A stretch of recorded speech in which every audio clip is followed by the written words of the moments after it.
Hello আমরা সবাই এসেছি राहुल हम बांग्ला सरित बोल रहे हैं। दाना तो ममता ऑनलाइन पहचाने बंदोपाध्याय में निकला है। 2011 সালে हम बोल दे रहे हैं, हो जाएगा বাংলার तो আপামর लंच জনতাকে लंच সামনে टाइम में নিয়ে थोड़ा फ्री हो जाए। মার্ক্সবাদী কমিউনিস্ট পার্টির বিরুদ্ধে লড়াই করতে করতে ठीक है, हम बोल देंगे। একদিকে 98 সালে মমতাদির হাতে কড়া জোড়াফুট তৃণমূল কংগ্রেস, তীব্র 98 সাল থেকে মার্ক্সবাদী কমিউনিস্ট পার্টির বিরুদ্ধে লড়াই করতে করতে একটা আপসীন সংগ্রাম করতে করতে কিন্তু আজকে বাংলায় 2011 সালে বাংলার মুখ্যমন্ত্রী আপনারা প্রতিষ্ঠিত করেছেন। 2011 সালে বাংলায় মুখ্যমন্ত্রী হওয়ার পর ঠিক 2011 সালের শেষে হাওড়াকে প্রথম মর্যাদা দিলেন, বললেন সারা জীবন বাংলার প্রশাসনিক ভবন থাকবে হচ্ছে রাইটার্স বিল্ডিং। আমি হাওড়ার মানুষকে সব থেকে বেশি সম্মান দিলাম, প্রথম নবান্ন তৈরি করলেন এই হাওড়ার বুকে, বললেন হাওড়া থেকে সারা বাংলা চলবে, তার নাম মুখ্যমন্ত্রী মমতা বন্দ্যোপাধ্যায়।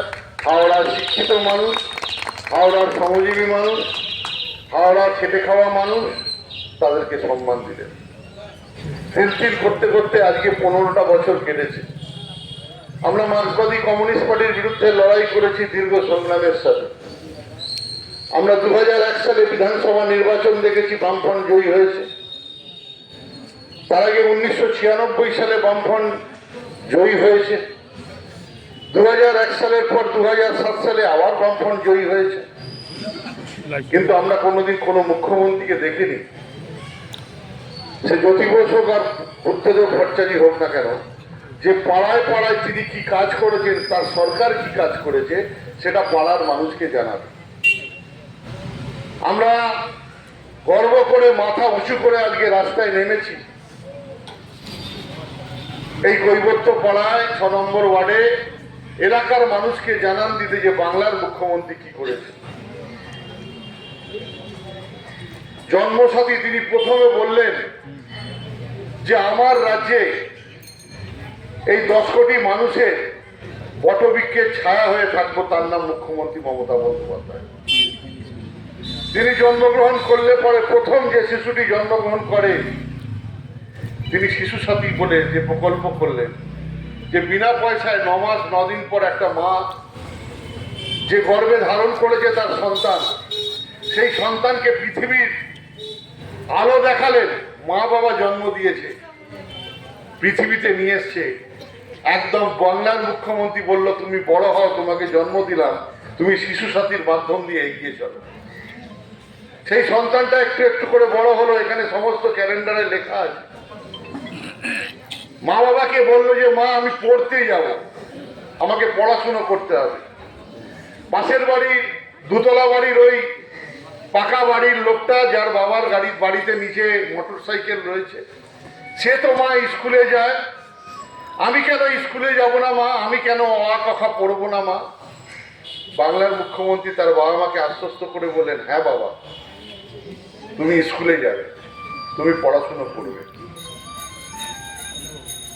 বাংলার মুখ্যমন্ত্রী প্রত্যন্ত গ্রামে, গ্রাম থেকে শহর, পাহাড় থেকে জঙ্গল, প্রত্যেকটা প্রাইমারি স্কুলের ঘরে বাচ্চাদের পড়ালেখা করার জন্যে জুতো, মোজা, জামা কাপড়, এবং শুধু তাই নয়,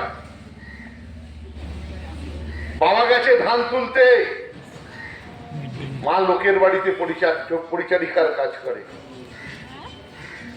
বলো ছেলেটাকে দেখবে কে?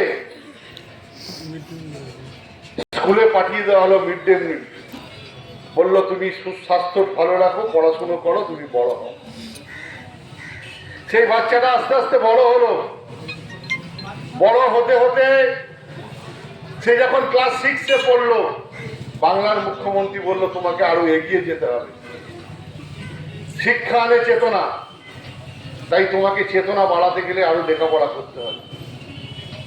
ছেলে গেল, কাঁধের বইয়ের ঝোলাটা একটু ভারী হলো, বললো বইটা আমি দেবো, কাগজটা আমি দেবো, তুমি খালি ভালো করে লেখাপড়া করো।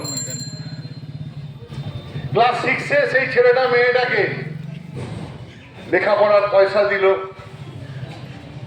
স্কুলের খাবার দিল মিড ডে মিলের মাধ্যম দিয়ে, তারপর যখন ক্লাস 9-এ উঠলো, লেখাপড়ার চাপ বৃদ্ধি হলো, বাবা মার অর্থ অনটন চলছে হয়তো ঘরেতে, বললো আমি কন্যাশ্রী দেব। বাড়ি বাড়ি সাইকেল দিল, অনেক দূরে দূরে প্রাইভেট টিউটারের কাছে পড়তে যেতে হয়, অনেক দূরে দূরে স্কুলে যেতে হয়। মুখ্যমন্ত্রী সাইকেল দিলেন, বললেন সাইকেলে করে তোমরা পড়াশুনো করো। মাধ্যমিক পাস করলো, উচ্চ